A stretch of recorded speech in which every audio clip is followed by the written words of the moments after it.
Hello and welcome to Ditching Hourly. I'm Jonathan Stark. Today I'm going to talk about getting paid for projects 100% upfront.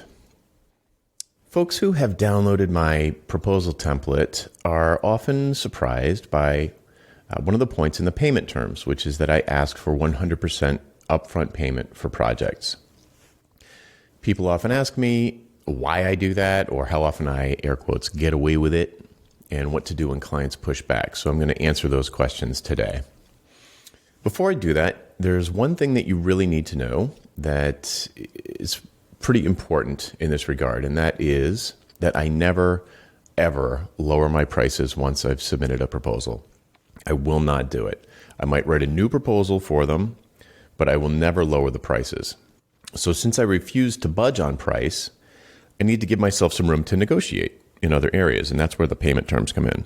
I'd say roughly 80% of the time, 75-80% of the time, clients agree to pay 100% upfront with no question. They just send the check.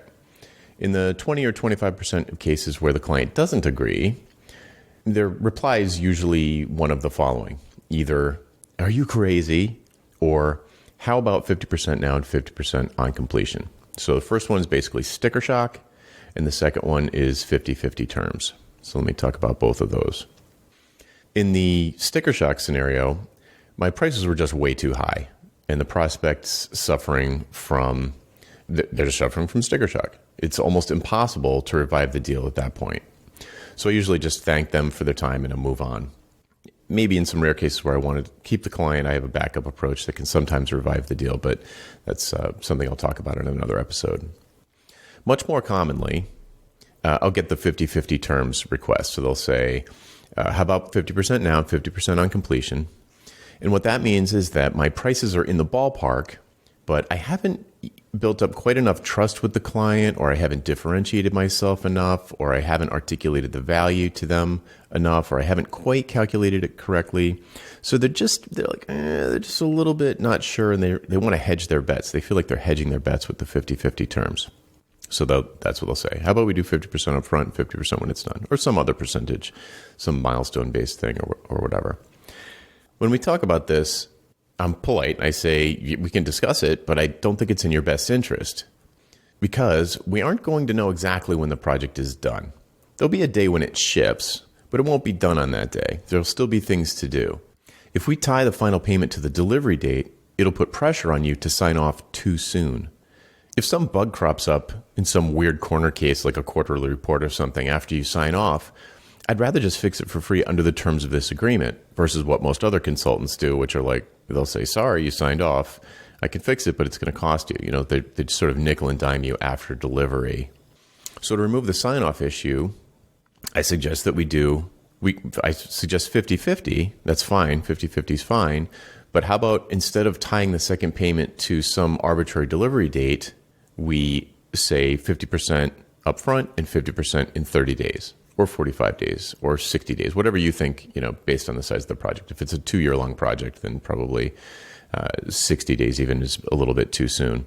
But if it's a 3 to 4 month project, something like that, I think 50% upfront and 50% in 30 days is fine. Now, almost every prospect that I've suggested this alternative to has accepted it. Once or twice, I've had a prospect balk at the suggested date. Like they're like, 30 days for whatever reason. They're like, no, that's too soon. I'll just say that's fine. The exact date doesn't matter to me. Pick whatever date you think's reasonable and we can get started. So that it puts all of the control in their hands and they can pick some date. So in this case, what they'll usually do is pick a date around when they think the project will be completed. This date is almost always too early. It's almost always before the project will actually be completed because projects take longer than clients think usually. But since we've agreed to a specific fixed date for the final payment, it allows everybody to relax about the sign-off because there won't be one. So an awesome side effect of this agreement is that if the client goes dark, you don't really care because it doesn't delay the final payment. A lot of times as a project gets closer and closer to done, it gets less and less urgent because it's already been delivered and you're probably in some maintenance or bug fixing phase, or you've just got some nice to have features that you're working on. And it gets a lot less urgent for the client. So they're not doing design reviews as often. or maybe some holidays come up and they might just disappear, but you won't care because you can just work on something else. You already have your money. They don't have to worry about it. There's no final sign-off. There's no final design review.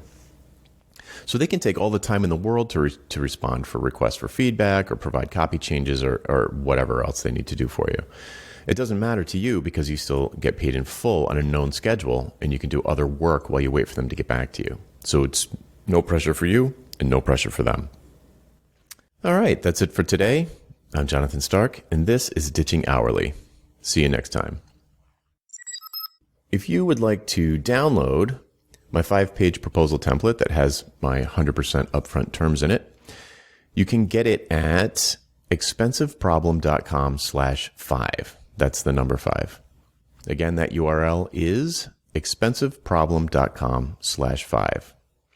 Check it out the next time a client asks you for a proposal.